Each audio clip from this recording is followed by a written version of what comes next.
दोस्तों, भारत में हर प्रकार की फिल्में बनती रहती है। फिल्में एक ऐसा माध्यम है जिसके जरिए हम तमाम तरह के मुद्दों को देख और पहचान पाते हैं। भारत में दुनिया की सबसे बड़ी फिल्म इंडस्ट्री है। यहाँ पर एक साल में दुनिया भर में सबसे ज्यादा फिल्में रिलीज होती है। लेकिन दोस्तों, कभी आपने सोचा कि यहाँ पर अन्नदाता किसान के बारे में कितनी फिल्में रिलीज होती है, या फिर कितनी फिल्में हैं जो सच में किसानों के मुद्दों पर बात करती हुई दिखाई देती है। जमीन तो किसान की माँ है हुजूर, माँ को बेच दूं? जमीन से तुझे क्या मिलता है? दोस्तों, आज के वीडियो में हम उन फिल्मों के बारे में बात करने जा रहे हैं जिनकी कहानी किसानों पर बेस्ड है। कुछ कहानियां, कुछ फिल्में ऐसी है जो आपको अंदर तक हिला के रख देगी।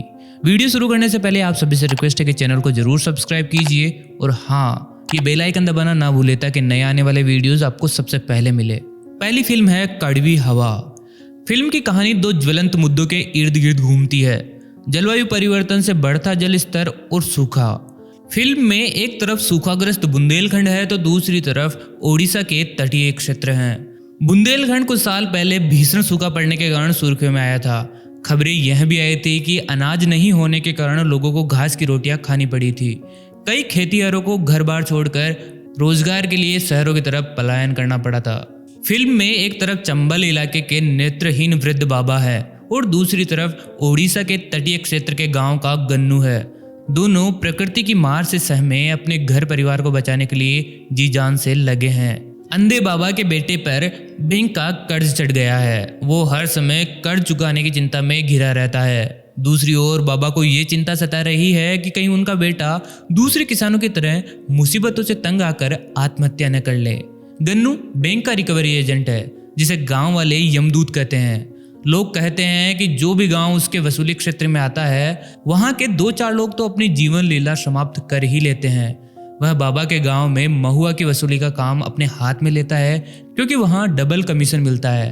वह अपने परिवार को अगली बरसात से पहले अपने पास बुलाना चाहता है क्योंकि उसके घर और परिवार को समंदर निगल चुका है, इसलिए वह वसूली में कोई दया नहीं दिखाता। बाबा इस खबर से डर जाते हैं और अपने बेटे को गन्नू से बचाने के लिए समझौता कर लेते हैं। कड़वी हवा में मुख्य किरदार संजय मिश्रा और रणवीर शोरी ने निभाया है। आई एम कलाम जैसी फिल्में बना चुके निर्देशक नीला माधव पांडा ने फिल्म कड़वी हवा का निर्देशन किया है और फिल्म में दिखाने की कोशिश की गई है कि हवा वाकई कड़वी हो चुकी है। हमने अपने पर्यावरण को खराब किया है जिसकी वजह से हवा का रुख बदल गया है। कहीं तो सूखा पड़ रहा है और कहीं इतनी बारिश कि लोग बाढ़ में मर रहे हैं। फिल्म को देखकर लगता है कि हम उस गांव के हिस्सा हैं। फिल्म बेहद ही रियलिस्टिक ढंग से बनाई गई है। गरीबों और किसानों के रहन सहन, उनकी मजबूरी को बड़ी सच्चाई से पर्दे पर उतारा गया है। लेकिन दोस्तों, ये हमारी ही नाकामी है कि ये अच्छे खासे बजट वाली फिल्म और बेहद ही शानदार सब्जेक्ट पे बनी ये फिल्म भी फ्लॉप हो गई।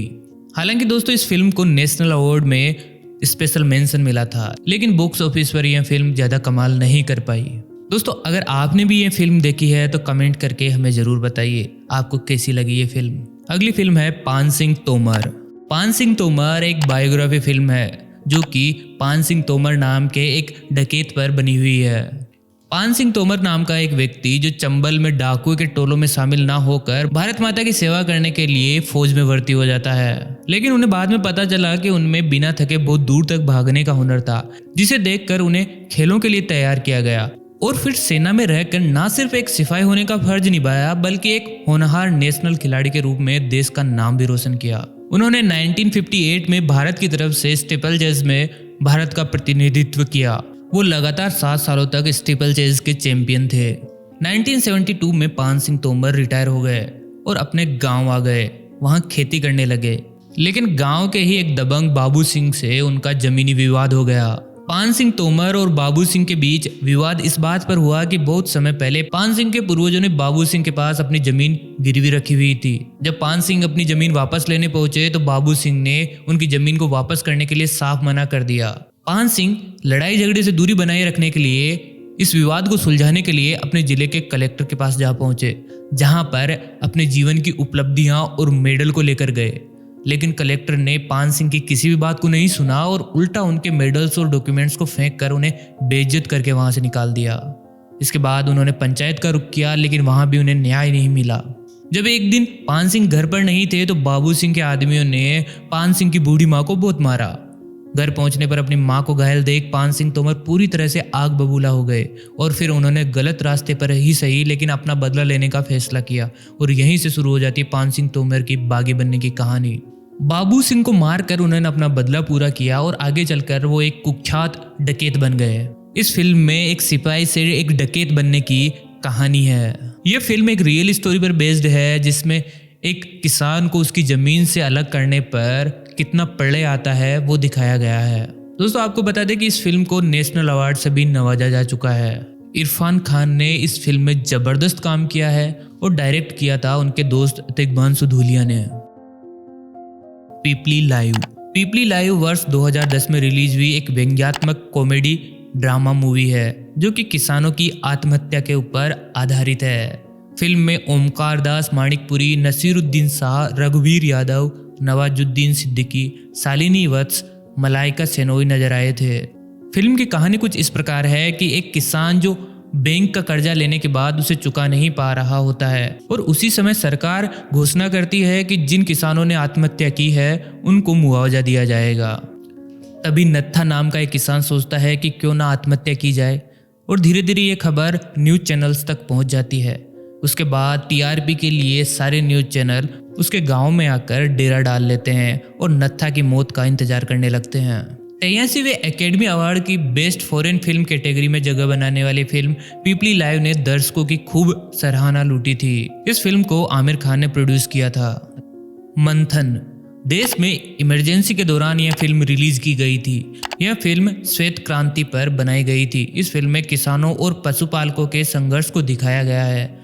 श्वेत क्रांति के जनक वर्गीस कुरियन भी इस फिल्म से जुड़े थे। भारतीय सिनेमा के इतिहास में सबसे बेहतरीन फिल्मों में से एक है मंथन। श्याम बेनेगल के डायरेक्शन में बनी यह फिल्म गाँव की ही बात करती है। लेकिन क्या आप जानते हैं कि इस फिल्म के प्रोड्यूसर्स कौन थे? दोस्तों आप सुनकर थोड़ा अचरज में पड़ जाएंगे।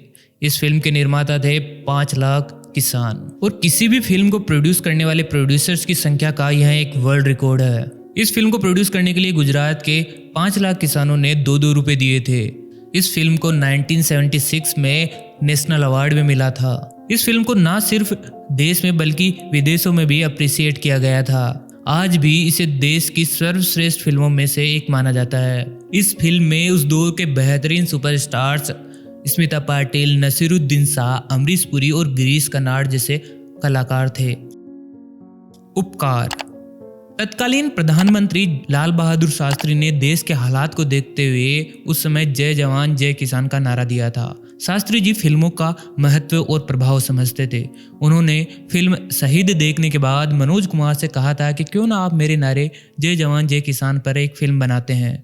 मनोज कुमार ने उनकी सलाह पर अमल किया। वह एक ऐसा समय था जब मनोज कुमार स्वयं डायरेक्शन और प्रोडक्शन करने के विचार में थे। उन्होंने हामी भरी और दिल्ली से मुंबई लौटते हुए ट्रेन की 24 घंटे की यात्रा में उपकार फिल्म की स्क्रिप्ट लिख दी थी।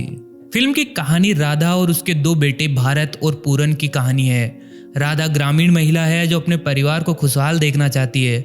उसकी इच्छा अपने पुत्रों को पढ़ा लिखा कर बड़ा आदमी बनाने की है, लेकिन वह दोनों की पढ़ाई का भार वहन नहीं कर पाती है। भारत खुद की पढ़ाई रोककर पूरन को पढ़ने के लिए शहर भेजता है। वहीं भारत बाद में भारतीय फौज में शामिल हो जाता है और एक जंग भी लड़ता है। किसान से भारत एक जवान बन जाता है। इसी फिल्म के अंदर वो आइकॉनिक सॉन्ग मेरे देश की धरती भी शामिल है। इस फिल्म को 6 नेशनल अवार्ड मिले थे उस समय। इस फिल्म ने किसान और जवान की तकलीफों को लोगों के सामने लाकर रखा था। फिल्म लगान फिल्म इसके नाम के अनुरूप अंग्रेजों के समय लगने वाले टैक्स लगान के बारे में थी। इसका बैकग्राउंड 1893 में सेट था। क्वीन विक्टोरिया के समय भारत के एक गांव चंपानेर की कहानी इसमें बताई गई है, जहां अंग्रेज किसानों से लगान वसूलते थे, लेकिन सूखा पड़ने पर भी अंग्रेजों ने किसानों से लगान वसूलना जारी रखा। तब भुवन नाम का लड़का अंग्रेजों से भिड़ जाता है और ये तय होता है कि अगर चंपानेर के लोग क्रिकेट में अंग्रेजों को हरा देते हैं तो उनका सारा लगान माफ हो जाएगा।